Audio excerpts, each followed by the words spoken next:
டெல்லியில் ரிக்டர் அளவுகோலில் 4 புள்ளிகளாக பதிவான நில அதிர்வு. கட்டடங்கள் குலுங்கியதால் வீதிகளில் தஞ்சமடைந்த மக்கள்.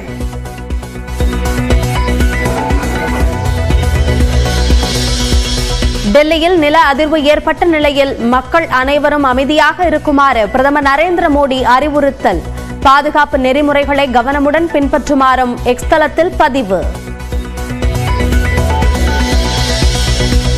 117 கோடி ரூபாயில் 14 கோயில்களில் புதிய திட்டப் பணிகளுக்கு அடிக்கல். 5 கோயில்களில் முடிவுற்ற பணிகளையும் தொடங்கி வைத்தார் முதலமைச்சர் மு க ஸ்டாலின்.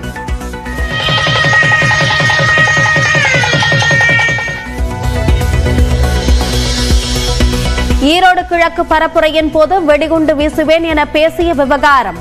சீமான் வரும் 20ஆம் தேதி நேரில் ஆஜராக ஈரோடு கருங்கல்பாளையம் காவலர்கள் சம்மன். திமுக அரசுக்கு நெருக்கடியாக இருப்பதால் சம்மன் வழங்கப்படுவதாக சீமான் குற்றச்சாட்டு. சோர்வடைய மாட்டேன் என்றும் பேட்டி. காஞ்சிபுரம் மாவட்டம் சுங்குவார் சத்திரத்தில் சாம்சங் ஆலை தொழிலாளர்களின் குடும்பத்தினர் போராட்டம். உள்ளிருப்பு போராட்டத்தில் ஈடுபட்டுள்ள தொழிலாளர்களின் கோரிக்கைகளை நிறைவேற்ற வலியுறுத்தல். ஜோலார்பேட்டை அரக்கோணம் பயணிகள் ரயிலில் பிரேக் பழுது. வாணியம்பாடி ரயில் நிலையத்தில் 2 மணி நேரம் நிறுத்தப்பட்டதால் பயணிகள் தவிப்பு. மும்மொழி கொள்கைக்கு எதிர்ப்பு தெரிவித்து சென்னையில் திமுக தலைமையில் நாளை ஆர்ப்பாட்டம். காங்கிரஸ், விசிக, மதிமுக, இடதுசாரிகள் உள்ளிட்ட கூட்டணி கட்சியினரும் பங்கேற்பார்கள் என தகவல். சுங்க கட்டணம் செலுத்துவதற்கான ஃபாஸ்டாக் நடைமுறையில் புதிய விதிகள் அமல். ஃபாஸ்டாக் கணக்கில் இருப்பு இல்லை என்றால் 2 மடங்கு அபராதம் விதிக்க வழிவகை. புதுச்சேரியில் 3 கொலையில் ஒரு ரவுடி சிறுவன் என மொத்தம் 10 பேர் கைது. கத்திமுனையில் கடத்தி சென்று சித்திரவதை செய்து கொலை செய்ததாக வாக்குமூலம். சென்னையில் ஆபரண தங்கத்தின் விலை சவரனுக்கு 400 ரூபாய் உயர்வு. 63,520 ரூபாய்க்கு விற்பனை. சென்னை, திருவள்ளூர், காஞ்சிபுரம் மாவட்டங்களில் பார் நடத்த டெண்டர் அறிவிப்பு. அடுத்த மாதம் 17ஆம் தேதிக்குள் ஒப்பந்த புள்ளியை சமர்ப்பிக்க அறிவுறுத்தல். கரம்பக்குடி அருகே பெட்டிக்கடையில் தண்ணீர் பாட்டில் வாங்குவது தொடர்பாக தகராறு. கூலிங் வாட்டரா சாதா வாட்டரா என கேட்டதால் கடை உரிமையாளர் மீது தாக்குதல்.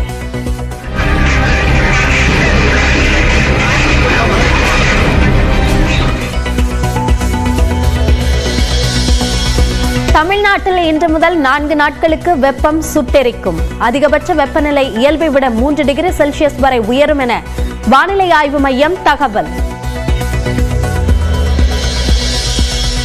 டெல்லியின் புதிய முதலமைச்சரை பாஜக தலைமை இன்று அறிவிக்க வாய்ப்பு.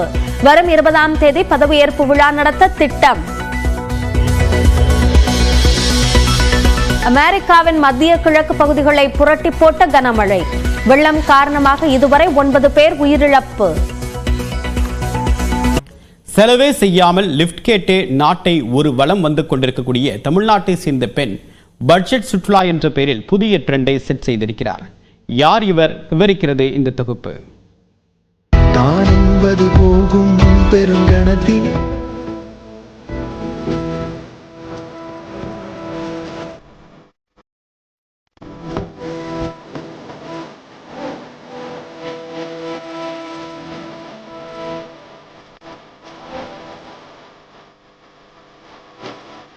லட்சத்தில் சம்பளம், வீடு, கார் என ஓடிக்கொண்டிருக்கும் இயந்திர வாழ்க்கையில் தனது மகிழ்ச்சிக்கு ஒரு ஜோடி ஆடை, ஒரு செல்போன், ஒரு கொட்டகை போதும் என்கிறார் தமிழ்நாட்டைச் சேர்ந்த சரஸ்வதி.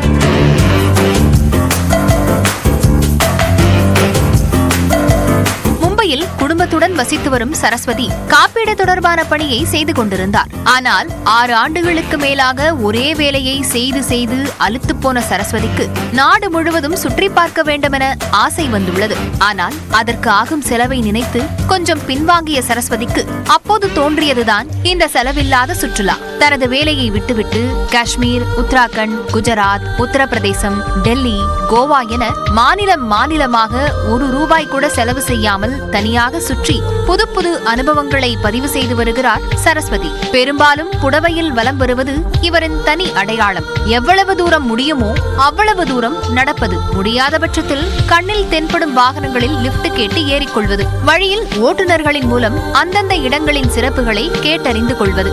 ஆங்காங்கே சிறிய சிறிய வேலைகளை செய்து அதில் கிடைக்கும் பணத்தில் உணவு தேவைகளை பூர்த்தி செய்து கொள்வது. இரவு நேரங்களில் மருத்துவமனைகள், கோயில்கள், ஆசிரமங்களில் அனுமதி பெற்று கூடாரம் அமைத்து தங்கிக் கொள்வது. இதுதான் சரஸ்வதியின் 0 செலவு பயணம்.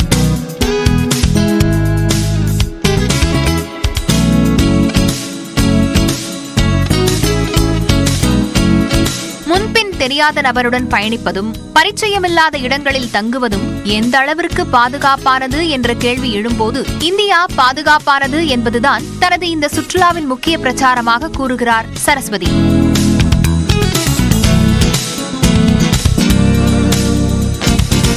தனக்கு எல்லையே கிடையாது என அண்மையில் கஜகஸ்தானுக்கும் ஒரு சோலோ ட்ரிப் சென்றுவிட்டு வந்த சரஸ்வதி இதுபோன்ற பட்ஜெட் பயணம் மேற்கொள்ள விரும்பும் பெண்களுக்காக சுற்றுலா திட்டங்களையும் தனது இன்ஸ்டாகிராம் மூலம் அறிமுகம் செய்துள்ளார். மலையின் உச்சியில் நின்று உலகை மறந்து கத்துவது, இயல்பு வாழ்க்கைக்கு அப்பாற்பட்ட இடங்களில் அனுபவங்களை சேகரிப்பது, பலரும் அறியாத கோயில்களில் ஆன்மீகத்தை தேடுவது என சாகசத்திற்கு ஆடம்பரமோ பணமோ தேவையில்லை என்பதை தனது சேஃப் லடுக்கி இன்ஸ்டாகிராம் பக்கம் மூலம் காட்டியுள்ளார் சரஸ்வதி.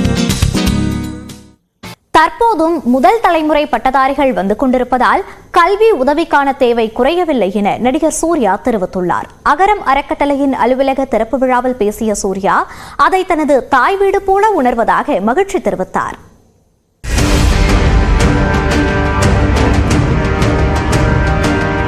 இது எங்களுக்கு தாய் வீடு மாதிரி. சொந்த வீடு கட்டும் போது இருக்கிற சந்தோஷத்தை விட அகரமோட இந்த புது அலுவலகம் திறக்கிற நாள், இன்னைக்கிற நாள் நிறையா மாணவர்களையும் தன்னார்வலர்களையும் இணைக்கிற ஒரு அழகான நாளாக பார்க்குறேன்.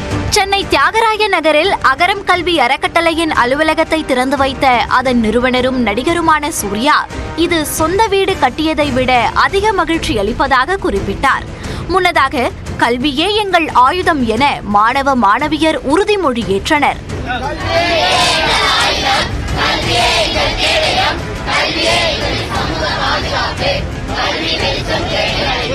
நிகழ்ச்சிக்கு பிறகு செய்தியாளர்களிடம் பேசிய சூர்யா இந்த கட்டடம் நன்கொடையால் கட்டப்பட்டது அல்ல என விளக்கம் அளித்தார்.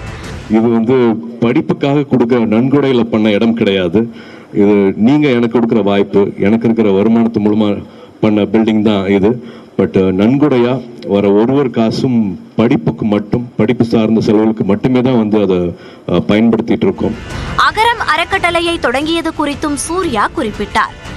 2006ல கஜினி முடிச்சுட்டு எனக்கு இவ்வளவு அன்பும் மரியாதையும் கொடுக்கிற நம்ம மக்களுக்கு, நம்ம சமூகத்துக்கு நான் என்ன அர்த்தமுள்ளதா நான் என்ன தந்துட முடியும்,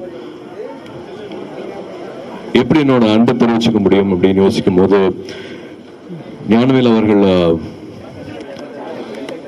கேட்ட கேள்விதான் அகரம் திறக்கிறதுக்கான காரணமாக இருந்துச்சு.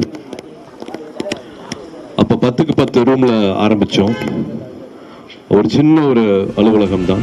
2010ஆம் ஆண்டு தொடங்கிய விதை திட்டத்தின் மூலம் தற்போது வரை 5000த்திற்கும் மேற்பட்ட மாணவர்கள் படித்துள்ளதாகவும், ஆனால் தற்போதும் படிப்புக்கு உதவி தேவைப்படுவோரின் எண்ணிக்கை அதிகமாகவே இருப்பதாகவும் சூர்யா தெரிவித்தார்.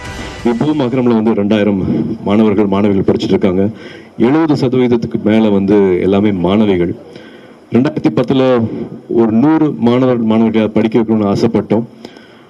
அப்பவும் 10,000 அப்ளிகேஷன்ஸ் வந்துச்சு. இப்ப 700 மாணவர்கள் கிட்ட வருஷத்துக்கு படிக்க வச்சுட்டு இருக்கோம். இப்பவும் 10,000 அப்ளிகேஷன்ஸ் வந்துட்டு இருக்கு. ஸோ தேவைகள் குறையவே இல்லை. இப்பவும் 2025ல இப்பவும் நம்ம கூட நம்ம சமூகத்துல முதல் தலைமுறை மாணவிகள் இருக்காங்க. காசு இல்லை என்கிற ஒரே காரணத்துக்காக அப்பானால படிக்க வைக்க முடியாது, அம்மானால படிக்க வைக்க முடியாது, என் பிள்ளைய படிக்க வைக்க முடியல அப்படின்னு நினைக்கிற பல குடும்பங்கள்ல இந்த நிலவரங்கள் இருக்கு. அறக்கட்டளையின் வெற்றிக்கு முக்கிய காரணம் தன்னார்வலர்கள் என கூறிய சூர்யா கல்வராயன் மலைப்பகுதியை சேர்ந்த மாணவர் மருத்துவரானது குறித்த நிகழ்வை விவரித்தார். ஜவாத மலை பக்கத்துல கல்வராயன் மலை இருக்குன்னா அங்க இருந்து ஒரு அப்ளிகேஷன் வருது. அந்த அப்ளிகேஷன் போட்ட மாணவரோட வீட்டுக்கு போய் சேர முடியல. இங்கிருந்து தன்னார்வலர்கள் போறாங்க, சைக்கிள் எல்லாம் போக முடியாது. அஃப்கோர்ஸ் பஸ் வசதி கிடையாது, அங்கே போகிறதுக்கு சைக்கிளும் கூட போக முடியாது, இருசக்கர வாகனம் போக முடியாது. நடந்து போய் அந்த மலை ஏறதே சிரமமா. ஒரு 9 தன்னார்வலர்கள் திரும்பி வந்துடுறாங்க, முடியலன்னு பார்க்க முடியலன்ட்டு. 10ஆவதா மறுபடியும் ஒரு வாலண்டியர் போறாரு. அவர் பார்த்து அவர் அப்ளிகேஷன் கொடுத்து இப்ப அந்த தம்பி டாக்டர் ஆயிருக்காரு. இதையடுத்து பேசிய திரைப்பட இயக்குனர் ஞானவேல், அலுவலகமாக மட்டுமல்லாமல் மாணவர்களுக்கான பயிற்சி, புத்தக வெளியீடு, வாசிப்பு உள்ளிட்டவையும் நடைபெற இருப்பதாக கூறினார். இந்த நிகழ்ச்சியில் நடிகர் சூர்யாவின் குடும்பத்தினர் அனைவரும் கலந்து கொண்டனர்.